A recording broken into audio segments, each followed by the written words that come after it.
गोप थाना अंतर्गत षोलपुर स्थित अढ़ंगेई ठाकुराणी मंदिर चोरी घटनार गोटे दिन पर पुणी विभिन्न मंदिर सीरीज लुट।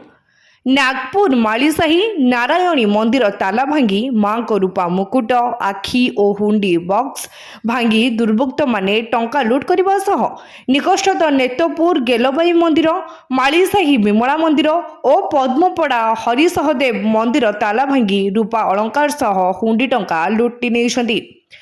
एभली सीरीज लुट घटना स्थानीय अंचल में असंतोष सृष्टि करथिबा बेले आध्यात्मिक भगवान को कुठाराघात करी किए से दुर्बृत्त एभली कांड करुछंती तांकु ने साधारण प्रश्नवाची सृष्टि होईछि।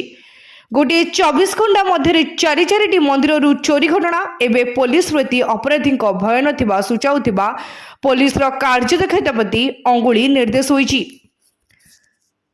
ब्यूरो रिपोर्ट तीर्थक्षेत्र लाइव।